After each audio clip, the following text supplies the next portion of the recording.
ಇತ್ತೀಚೆಗೆ ಒಂದು ರೀಲ್ ಭಾಳ ಫೇಮಸ್ ಆಗ್ತಿದೆ. ಕಾಸ್ಮೆಟಿಕ್ ಪ್ಲಾಸ್ಟಿಕ್ ಸರ್ಜರಿ ಮೂಲಕ ಮನುಷ್ಯ ಅವನ ರೂಪನೇ ಬದಲಾವಣೆ ಮಾಡಿಕೊಂಡು ಒಂದು ಪ್ರಾಣಿ ಥರ ಆಗಿದ್ದಾನೆ. ಇದಕ್ಕೆ 200 ಕೋಟಿ ಅಂತ ಖರ್ಚು ಮಾಡ್ಕೊಂಡು ಮಾಡಿದ್ದಾನೆ. ಆ ಥರ ಎಲ್ಲ ಏನು ಸಾಧ್ಯ ಇಲ್ಲ. ಕಾಸ್ಮೆಟಿಕ್ ಪ್ಲಾಸ್ಟಿಕ್ ಸರ್ಜರಿ ಮೂಲಕ ಫೇಶಿಯಲ್ ಪ್ಲಾಸ್ಟಿಕ್ ಸರ್ಜರಿ ಇದ್ರ ಮೂಲಕ ನಮ್ಮ ಬೆಸ್ಟ್ ವರ್ಷನ್ ನಾವೇನಿದ್ದೀವಿ ನಮ್ಮ ಬೆಸ್ಟ್ ವರ್ಷನ್ ಬರೋ ರೀತಿ ಮಾಡ್ಬೋದೇ ಹೊರತು ನಮ್ಮನ್ನು ಪೂರ್ತಿ ಬದಲಾವಣೆ ಮಾಡೋದಕ್ಕೆ ಸಾಧ್ಯ ಇಲ್ಲ. ಅದರಲ್ಲಿ ಕಾಮನ್ ಆಗಿ ಮಾಡುವಂಥದ್ದು ಅಂದರೆ ಮೊದಲನೇದು ರೈನೋಪ್ಲಾಸ್ಟಿ. ರೈನೋಪ್ಲಾಸ್ಟಿಯಲ್ಲಿ ಮೂಗಿನ ಪ್ರಪೋರ್ಷನ್ಸು ಸೈಜು ನಮ್ಮ ಫೇಸಿಗೆ ಅಡ್ಜಸ್ಟ್ ಆಗೋ ರೀತಿಯಲ್ಲಿ ಸಿಂಕ್ರನೈಸ್ ಆಗೋ ರೀತಿಯಲ್ಲಿ ಮಾಡಿಕೊಂಡು ನಮ್ಮ ಮುಖನ ಮೋರ್ ಹಾರ್ಮೋನಿಯಸ್ ಆಗಿ ಕಾಣೋ ರೀತಿ ಮಾಡ್ಬೋದು. ನೆಕ್ಸ್ಟ್ ಸರ್ಜರಿಗಳು ಮಾಡೋದು ಐಲಿಡ್ ಸರ್ಜರಿಗಳು. ಐಲಿಡ್ಗಳು ತುಂಬ ಲೂಸ್ ಆಗಿ ಜೋತಿರಿದ್ರೆ ಅವನ್ನ ಸರಿ ಮಾಡೋದ್ರ ಮೂಲಕ ನಮಗೆ ಫ್ರೆಶ್ ಲುಕ್ ರೆಸ್ಟೆಡ್ ಲುಕ್ ಕೊಡೋ ರೀತಿ ಮಾಡ್ಬೋದು.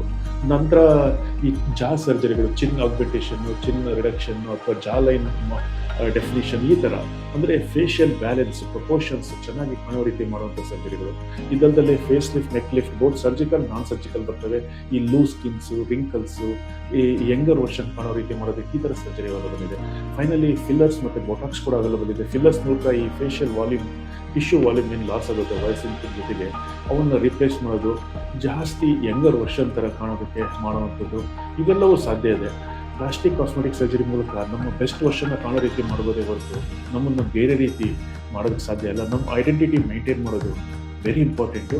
ಅದನ್ನು ಕಾಸ್ಮೆಟಿಕ್ ಪ್ಲಾಸ್ಟಿಕ್ ಸರ್ಜರಿ ಮೂಲಕ ಅಚೀವ್ ಮಾಡ್ತೀವಿ. Thank you.